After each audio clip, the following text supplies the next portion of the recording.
जहांगीर 1605 ईस्वी से लेकर 1627 ईस्वी। जहांगीर अकबर का पुत्र था और उनके बचपन का नाम सलीम था। अकबर की जब मृत्यु हो गई तो सलीम का राज्य अभिषेक नूरुद्दीन मोहम्मद जहांगीर के नाम से हुआ था। जहांगीर एक न्यायप्रिय शासक था और उसने अपने उत्तरदायित्व को ईश्वर के प्रति अपना कर्तव्य माना। अब जहांगीर को पढ़ने लिखने का बहुत ही शौक था, इसलिए उसने अकबर के नवरत्न अब्दुल रहीम खान खाना से तुर्की और फारसी भाषाओं का ज्ञान प्राप्त किया। वह एक सुशिक्षित, सुसभ्य एवं प्रजापालक शासक था। उसने अपने पिता से प्राप्त साम्राज्य को सुरक्षित रखा था और संपन्न रखा था। विद्रोह एवं दमन। जहांगीर जब गद्दी पर बैठे तो उनको सबसे पहले अपने पुत्र खुसरो के विद्रोह का सामना करना पड़ा। जहांगीर ने अपने पुत्र खुसरो को आगरा के किले में नजरबंद कर दिया, लेकिन खुसरो वहां से भागकर लाहौर पहुंचा और लाहौर पहुंचकर उसने सिखों के 5वें गुरु अर्जुन देव से आर्थिक सहयोग लिया। परिणाम स्वरूप शाही सेना से खुसरो की जो सेना थी वो पराजित हो गई, यानी कि खुसरो हार गए और वहां शाही खुसरो की जो सेना सिखों के गुरु ने की थी उनको मृत्युदंड दिया गया। अर्जुन देव को मृत्युदंड दिया गया। सिख गुरु की जो फांसी थी वो जहांगीर के नीति के विरुद्ध निकली, क्योंकि सिखों का जो शांति प्रिय संप्रदाय था उनका मन खट्टा हो गया था और वो साम्राज्य के शत्रु के रूप में परिवर्तित हो गए। जहांगीर का मेवाड़ पर आक्रमण। जहांगीर की सबसे बड़ी सफलता यह थी कि मेवाड़ के साथ युद्ध का अंत हो चुका था। जहांगीर ने मेवाड़ पर आक्रमण करने के लिए अपने पुत्र खुर्रम शाहजहां को भेजा था। शाहजहां ने मेवाड़ के राणा अमर सिंह को संधि करने के लिए विवश कर दिया। दक्षिण भारत के अहमदनगर पर जहांगीर के पुत्र खुर्रम ने आक्रमण किया और उसको अपने साम्राज्य में मिला लिया। इस उपलब्धि के कारण जहांगीर ने अपने पुत्र खुर्रम को शाहजहां की उपाधि से सम्मानित किया। जहांगीर की सुलह नीति। जहांगीर एक न्यायप्रिय शासक था और उसने अपने पिता अकबर की सुलह नीति का ही अनुसरण किया। उसने मेवाड़ को उदार शर्तें देके उनकी भक्ति प्राप्त कर ली थी, यानी कि उनकी राजभक्ति प्राप्त कर ली थी, जो कि औरंगजेब की अनुमतियों से पहले बनी हुई थी। जहांगीर ने कई शक्तिशाली सरदारों एवं राजाओं को ऊंची पदवी अपने साम्राज्य में प्रदान की।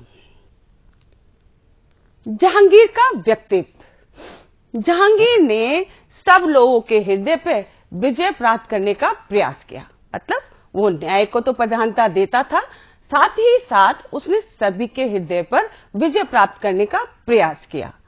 जहांगीर ने अपने विरोधियों को क्षमादान दे दिया और बंदियों को मुक्त कर दिया।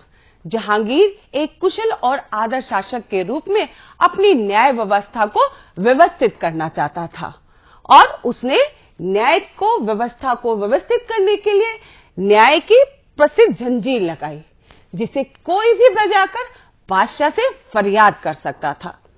जहांगीर ने कई नई घोषणाएं भी कराई, जिससे उसके राज्य के लोगों में अच्छे आचरण की प्रवृत्ति का विकास हो सके। जहांगीर की विदेश नीति। जहांगीर ने अपने साम्राज्य को बड़े ही सूझबूझ के साथ चलाया था। जहांगीर के शासन काल में पुर्तगालियों ने अपनी व्यापारिक स्थिति को मजबूत किया और जहांगीर के ही शासनकाल में अंग्रेजों तथा मुगलों के बीच एक नए संबंधों का विकास हुआ, यानी कि एक नए संबंध स्थापित हुए। जहांगीर पुर्तगालियों और अंग्रेजों को नजरअंदाज नहीं कर सका था, कारण कि वो उनके जो नौसेना थी उससे बहुत ही प्रभावित था। साहित्य का प्रेमी। जहांगीर को पढ़ने लिखने का बहुत शौक था और वह साहित्य का प्रेमी भी था। उसको 2 भाषाओं का ज्ञान था, एक तुर्की और एक फारसी भाषाओं का। वह स्वयं भी एक विद्वान था और उन्होंने फारसी भाषा में अपनी आत्मकथा तुझके जहांगीरी लिखी थी। जहांगीर के बाग बगीचे। जहांगीर को बाग बगीचों में सैर करने का बहुत ही शौक था और उसने अपने समय में बाग बगीचों को भी बनवाया था। क्योंकि उनको बाग बगीचों में सैर करने का बहुत शौक था, तो उनके पिता ने भी उनके लिए बाग बगीचे बनवाए थे। ये जो चित्र आप देख रहे हो बच्चों, ये जहांगीर के समय के बाग बगीचों का चित्र है। चित्रकारी। बच्चों, जहां जहांगीर को साहित्य का ज्ञान था, साहित्य का वो विद्वान था और साहित्य से उसको प्रेम था, वहीं साथ ही साथ जहांगीर को चित्रकारी और कला में भी बहुत रुचि थी और वो उसका बहुत बड़ा शौकीन था। जहां उसके शासनकाल में चित्रकला को बहुत ही बढ़ावा मिला। वह चित्रकला का बड़ा ही कुशल पारखी था। एक ही चित्र में विभिन्न चित्रकारों द्वारा बनाए गए मुख, शरीर तथा पैरों को अलग अलग पहचान सकता था।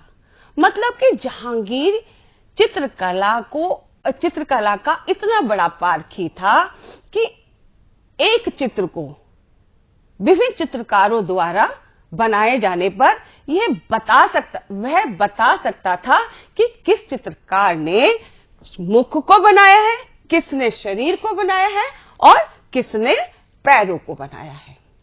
उसके शासनकाल में मनुष्य की एकल आकृतियों और पशुओं की आकृतियों के चित्रों का विकास हुआ।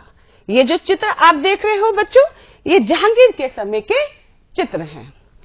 जहांगीर के समय की चित्रकला का जहांगीर के समय में चित्रकला का स्वर्ण काल कहा जाता है, यानी कि चित्रकला का बहुत ही विकास हुआ।